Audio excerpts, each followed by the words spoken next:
So is an IRA a qualified retirement plan? The answer is yes, it is. But what does that mean? And should we be doing it? That's what we'll talk about in this video right now. All right, so you're obviously wondering, is an IRA a qualified retirement plan or not? It is. In fact, if it's called IRA or any kind of IRA or any tax code, it's a qualified plan. But the real question is it the right strategy for you? And even better yet, could you be doing something better that might even help you hit your financial goals years or even decades earlier than you were thinking you could hit them? That's what I'm going to cover in this video right now. I'm going to cover that at the end because that's my favorite thing to talk about. So be sure to hang on with us.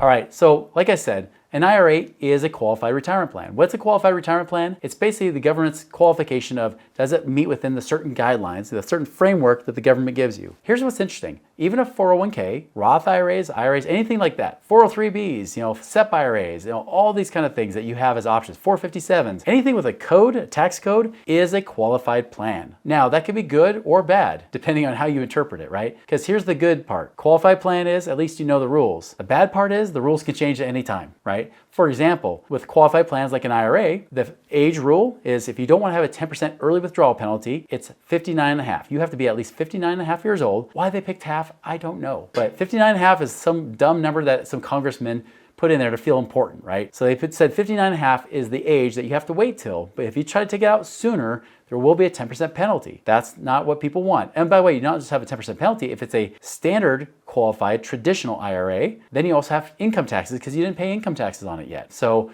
you're gonna get taxed and penalized for touching your money too early. They also have other rules like the minimum withdrawals that you have to start taking by the age of 72. So if you don't start taking out a certain amount of money every single year, they will penalize you 50% of the money you were supposed to take out. You will lose it, gone in penalties. So for example, like I just saw the report from my dad that he has a small little annuity. They're requiring him to take out $5,000. If he does not take out that $5,000 that year, $2,500 penalty paid to the IRS. Not paid to my dad, to the IRS. So be aware of that. If you do not take out your money, they will take it out for you. They want their taxes back now. And that's the downside, right? Is that the government is the controller. In fact, many people don't even realize, and I've had people argue me on this, and I said, look it up, that a 401k is not yours. IRA is not yours. You are the benefactor. You are basically the beneficiary of it. It says for the benefit of your name. But in truth, the owner of those things, of those qualified plans, is the United States government. They are the one that control those plans. So a qualified plan is controlled by the government. That's why they can change the rules. That's why they could say, you know what, I know you're 58 years old, but we decided people are living longer now.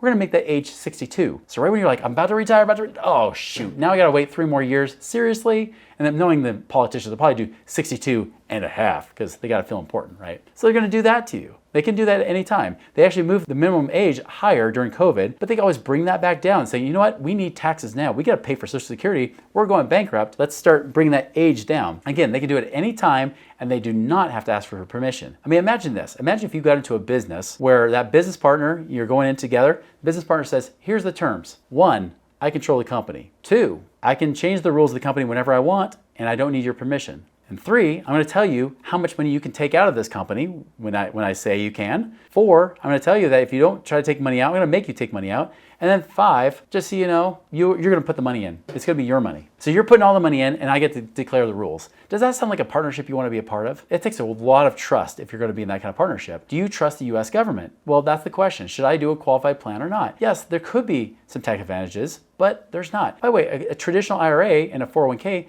have 0 tax advantage because you just delay taxes to a later date. Do you trust that the government's going to lower taxes in the future or raise them in the future? Well, why would I put my money in the future down the road when I think taxes might be higher? That would make sense. I would have to trust the government would lower taxes or at least not raise them on me, which by the way, historically speaking, we're one of the lowest years of taxes out of over 100 years since they started instituting the federal tax rate back in 1914. 110 years, and this is one of the lowest periods of time, and you trust that the taxes might stay the same or go down? That's a lot of faith. It's really hard to predict and know if that's going to be the best thing for you, right? Not to mention, if you ever want to retire before the age of 59 and a half, or whatever the age might be when you get there, well, what happens if all of a sudden they change the age? What if we want to retire sooner? What if I don't want to have to pay a penalty? Well, then I may not want to use a qualified plan. And so that's the thing you have to ask yourself is, am I okay? Do I want to wait till my 60s to be able to access money? Do I trust the government? Am I okay putting it in here? Yeah, maybe I got the IRA 401k, but I'm not going to get any tax break. I'm just going to delay my taxes down the road. I'm going to delay my income down the road, right? It may work for your favor. It may not, depending on your tax rate rate, or really just how much you're planning to live on in retirement. I will tell you the good news. If you go in traditional retirement plans, you probably won't have much in there anyways to live on, so you probably will live on less income. That's not a good thing necessarily. By the way, if you have Social Security trying to help you out, Social Security is there, but that can also offset and create some taxable additional taxes that you have. That's one thing that the politicians are debating about even today about, wait, should we even tax people with Social Security and then they're taking out money out of their retirement plans? That's like double taxation right there. It's a debate. We don't know if it's going to get resolved, but that's just part of the problem. Now, I get a lot of people say, well, what if I want to retire at age 50, Chris? Well, a qualified plan may not work for you. Now, there might be a Roth IRA. Now, here's the thing with Roth IRAs, because you're probably thinking this in your mind already if you know of this. You're thinking, well, I don't have to pay taxes down the road. That's true. A Roth IRA, you won't have to pay taxes down the road. And yes, you can even access whatever money you put in, you can actually access before you're 59 and a half, once you've left it in there for 5 years. But if you try to pull out any gains, they will penalize you with a 10% penalty for taking out before 59 and a half. So they may not tax you, but they will penalize you on those gains. But furthermore, here's the other problem. Who's the owner of that plan? The US government. So if they decide to change any of the rules, in fact, they've even talked about, should we start taxing Roth IRAs? They've talked about that since the beginning. Should we start taxing it? If they decide to start taxing Roth IRAs, which they may or may not do, still, whatever rules they change it to be, that's gonna be your reality. If you're like in your 20s right now, you have no guarantee of the future. You would have no clue. So much can happen before you hit your 60s, right? You gotta be careful. So just be aware of that. But again, like I said, if you want to retire earlier, maybe those plans aren't the best thing. They could work, but maybe there's something better than a qualified plan. Because let's be honest, taxes really aren't worth it for the most part. But I can do other things where I can maybe make more money now. This is where I use alternative investments. Now, good thing is here, if you have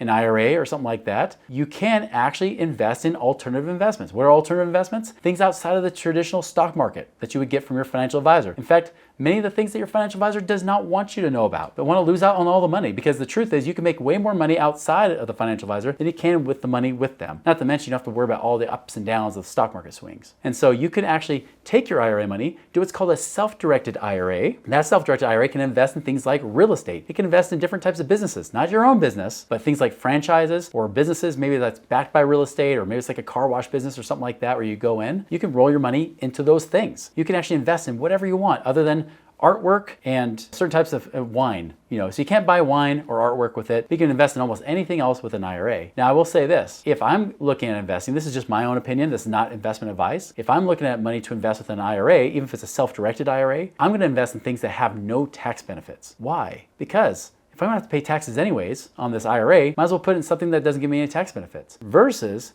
if I go invest my money in something that will give me tax benefits, like certain types of real estate, for example, I lose those tax benefits when it's in an IRA. So for example, when I buy a rental property, I get to depreciate the value of the property each year, which means I get to keep that income virtually almost tax-free. Either tax-free or very close to it. It's like little to no tax that I'll pay on those profits. But if I put those profits in an IRA, that rental property in an IRA, guess what? I'm actually gonna have to pay taxes on that money when I wouldn't have to otherwise. The other problem is that if I also buy something with a mortgage on it, that mortgage, if it's inside of an IRA, could actually create double taxation. So you gotta be very careful not to break those rules. Good news is, you can usually find a CPA or somebody else or some other professional to help you figure out what rules work, which ones don't. But I'll tell you, alternative investments are awesome, especially if you invest even with the IRA or even outside the IRA. And yes, even a Roth IRA, you could put it in those things that don't have tax benefits with a Roth IRA, and then you get those things tax-free when you wouldn't have got it otherwise. So is there a purpose for having a qualified plan? Absolutely, there is. However, again, it depends on that time frame. If you want to retire younger, then the qualified plan isn't the right vehicle to get you there, because again, they're going to lock your money up longer. So when I get clients that say, I want to retire by the time I'm 30 or 40, I said, well, let's not start stuffing money in this 401k or IRA. Maybe we keep your money out in cash and then invest in these things directly that can generate double-digit returns, sometimes